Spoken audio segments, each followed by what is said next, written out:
구독, 알림 설정까지 부탁드립니다. 오늘도 우리 사는 이야기 찾아주셔서 감사합니다. 사연자분이 보내주신 이야기 시작해 볼게요. 안녕하세요. 저는 결혼 2년차 주말 부부입니다. 저의 신랑과 저는 같은 회사에 입사 동기로 만나서 같은 부서에 근무를 하며 사내 연애를 했어요. 그렇게 몇 년간 사내 연애를 하다가 결혼을 앞두고 신랑이 승진을 해서 다른 지점으로 발령이 났습니다. 그래서 저희 부부는 결혼 후 2년 동안 주말 부부로 지내고 있습니다. 저희 집은 가사 일을 대부분 신랑이 했습니다. 주말이면 집에 와서 제가 먹을 반찬과 과일들을 사두기도 하고 청소도 해주고 다시 지방으로 내려갑니다. 그렇다 보니 주말이면 더욱 애틋하기도 하지만 그만큼 외롭기도 해요. 제가 사는 지역이 시댁과 친정이 다 있어서 가끔 동생이 놀러와서 자고 가기도 하지만 그것도 매일 그럴 수는 없으니 혼자 지냅니다. 그래서 적적하기도 하고 강아지를 좋아하다 보니 집에서 푸들 한 마리를 키우게 되었어요. 사교성이 좋은 푸들 덕분에 덜 외롭게 되기도 했고 많이 의지를 하면서 지냈습니다. 신랑이 주말에 음식을 해두고 가긴 하지만 어떻게 매번 같은 음식만 먹기엔 질려서 종종 치킨에 맥주를 먹으며 영화를 보며 하루를 마무리하는데 그 중에서도 개인이 하는 치킨집에 닭튀김 메뉴가 맛있어서 자주 시켜 먹었습니다. 벨이 울리면 저희 강아지는 침대 옆에 집으로 들어가 있도록 교육을 시켜두어서 짖음이 없는 편이라 배달 음식도 편히 시켜 먹습니다. 그러다 그날도 여느 날과 같이 치킨을 배달시켰고 곧 음식이 도착했습니다. 치킨 배달 왔습니다. 네, 잠시만요. 문이 열렸고 지갑에서 돈을 꺼내는 저를 배달원은 빤히 쳐다보고 있었어요. 재촉을 하는 건가 하는 마음에 서둘러 돈을 꺼내서 드렸고 배달원은 그렇게 저희 집을 한번 힐끗거리더니 그대로 돌아서 나갔습니다. 맛있게 치킨을 먹었고 며칠 뒤에는 씻고 머리를 말리고 있었는데 벨소리가 울렸어요. 치킨 배달 왔습니다. 네? 저 치킨 안 시켰는데요? 주소 여기 맞고요. 계산도 다 된 거니까 우선 받아주시겠어요? 제가 다음 배달도 가야 해서요. 문을 열어보니 앳된 얼굴에 배달기사가 있었고 곤란한 듯 보이는 모습에 우선 음식을 받고 가게에 전화를 걸었습니다. 치킨을 주문하지 않았는데 배달이 왔고 우선 배달 기사님이 일이 바쁘신 듯 해서 받았다고 설명을 했습니다. 그랬더니 치킨 가게에서 주문이 거기서 온 게 맞고 계산도 되었으니 그냥 먹고 문제가 생기면 가게에서 처리하겠다고 하더라고요. 그래서 알겠다고 대답을 하고 그날도 늦은 야식으로 공짜 치킨을 먹게 되었습니다. 그런데 거의 일주일에 한 번씩 배달 음식들이 배달이 왔고요. 처음에는 치킨이다가 그 다음에는 족발이나 피자처럼 메뉴도 다양하게 배달이 왔고 저는 덜컥 무서운 마음이 들었습니다. 매번 음식 받기를 재촉하거나 받기를 거부하면 집 앞에 두고 가는 배달 기사님들 때문에 가게에 전화를 하면 아는 동생이라고 하면서 보낸 거다, 남자친구가 보낸 거다 등등 다양한 답변이 왔고 나중에는 무서운 마음에 그 음식들을 다 버리기 시작했습니다. 그리고 나서부터는 배달이 안 왔고 저도 단순히 누군가 집 주소를 착각했거니 생각을 했습니다. 신랑도 찝찝해하기는 하지만 곁에 있을 수 없으니 그저 안심하라는 말을 할 뿐이었고요. 그러다 두어 달이 지난 무렵에 회사에서 일이 너무 스트레스를 받아서 정말 몇 달 만에 치킨에 맥주를 주문했습니다. 그날은 다음 날이 주말이라 일부러 맥주도 2000cc를 주문했고요.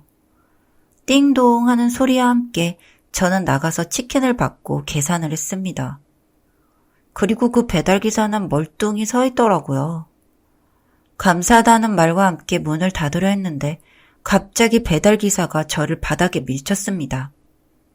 그리고는 제 손을 잡고 집 안으로 끌고 들어갔고 저는 울며 소리를 지르고 걔는 갑자기 들어온 외부인의 목이 찢어져라 지저댔습니다. 왜 이러세요? 이거 놓으세요. 같이 술 먹자고 불렀으면서 왜 아닌 척 난리야. 네? 제가 언제요? 아, 나 어이가 없네. 뭐야, 너 결혼했어? 네? 네, 이거 놔주세요. 그 남자는 갑자기 집안 이리저리 둘러보기 시작했고 이내 벽 한켠에 걸린 저희 부부의 결혼 사진을 봤어요. 그리고는 어이가 없다는 듯이 혼자 웃으면서 결혼 사진을 바닥으로 내팽개쳐 깨버렸습니다. 깨진 유리를 밟고 걸어오면서 저보고 음탕한 연인이, 꽃뱀 같은 연인이 육두 문자를 하기 시작했습니다. 저에게 다가오는 그 남자를 보고 저희 강아지가 짖으며 달려들다가 발에 차였고 벽에서 꿈틀거리다가 이내 살짝 열린 문 밖으로 뛰쳐나갔어요. 강아지마저 없어지자 저는 너무 무서워서 울면서 빌기 시작했습니다. 살짝 열려있던 문이 닫히던 순간 저는 이제 죽었구나 하는 생각이 들었어요. 그리고 제가 침대로 끌려가서 옷이 거의 반쯤 벗겨졌을 때 갑자기 비밀번호를 누르는 소리와 함께 그 남자는 장롱 속으로 숨어 들어갔고 저에게 말을 하면 죽여버리겠다는 협박을 했습니다. 어머, 이게 뭐야? 집안 꼴이 왜 이래? 도둑이라도 든 거야? 아버님. 아니, 삐삐가 우리 집 문 앞에서 혼자 얼마나 짖던지 놀래서 와봤다. 삐삐가 혼자 나온 거야? 얘 무슨 일이야? 아버님, 일단 나가요. 왜 그래? 정말 무슨 일 있는겨? 아니에요. 일단 나가요, 아버님. 저는 진정하고 아버님과 강아지를 안고 나왔습니다. 집 밖으로 나오고 나서 저는 옆집에 찾아가서 도움을 요청하고 현관문을 열 수 없게 막은 채로 112에 신고를 했습니다.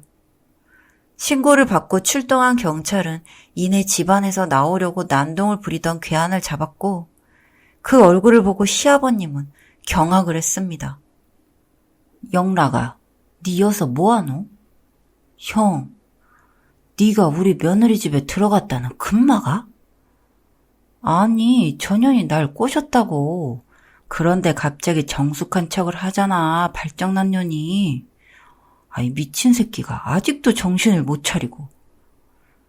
그 자리에서 시아버님은 그 괴한의 뺨을 세게 내리쳤고 주변에서 경찰이 말리는 상황이 되었습니다.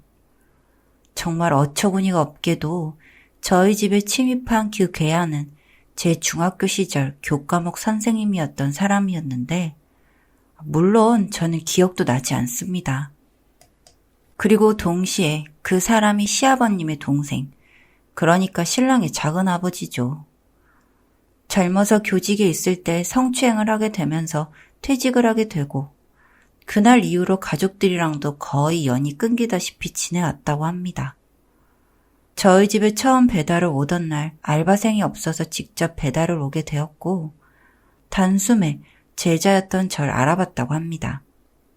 그날 이후 치킨이며 여러 음식들을 저에게 보냈고 제가 다시 치킨을 시켰을 때 평소와 달리 맥주도 2000cc를 시킨 그날 제가 그 남자의 마음을 받아주기로 했다고 생각을 했고 저희 집까지 들이닥친 거래요. 정말 소름이 돋았고 그 말을 들은 신랑은 다음날 휴가를 쓰고 한 걸음에 달려왔습니다. 저는 지금도 제가 뭘 잘못했는지 모르겠어요. 혼자 지내면서 배달 음식을 시켜 먹은 게 잘못이었을까요? 지금도 그날 제가 강아지를 키우지 않았었다면 혹은 신발에 걸려 문이 덜 닫히지 않았다면 마치 운 좋게 시부모님과 같은 아파트에 살고 있지 않았다면 저는 지금 이 자리에서 글을 쓰고 있지 않을지도 모릅니다. 저를 향해 달려오던 괴한의 그 눈은 한 채 망설임도 없었고 뒷일에 대한 두려움도 없었으니까요. 다행히도 그 자리에서 잡힌 괴한은 현안범으로 경찰에 기소되었고 저뿐만 아니라 다른 사람들 몇 명에게도 저와 같이 배달 음식을 보내는 등의 정황이 파악되었습니다. 예전에는 개인정보라며 주문자를 알려주지 않던 다른 가게들도 일이 터지니까 연락처나 주문자를 알려줬고 그게 그 괴한이라는 결과가 나왔거든요. 지금 제 예전 교과목 선생님이었던 그리고 신랑의 작은 아버지인 그저 괴한은 징역을 살고 있습니다. 그날 이후 강아지는 갈비뼈가 부러져서 병원에서 치료를 받았고 신랑은 진급을 포기하고 다시 저희 지점으로 돌아왔어요. 이제 거의 24시간을 함께 붙어 있지만 여전히 배달 음식이 너무 무섭기도 하고 모든 불특정 배송 기사님들께 트라우마가 생겼습니다. 시부모님은 저한테 고개를 못 들고 계시고 누구의 잘못이라 할 수도 없지만 이런 일을 겪고 나니 세상 살기가 참 무섭습니다. 사연은 여기까지였고요. 우리 사는 이야기 시청해주셔서 감사합니다.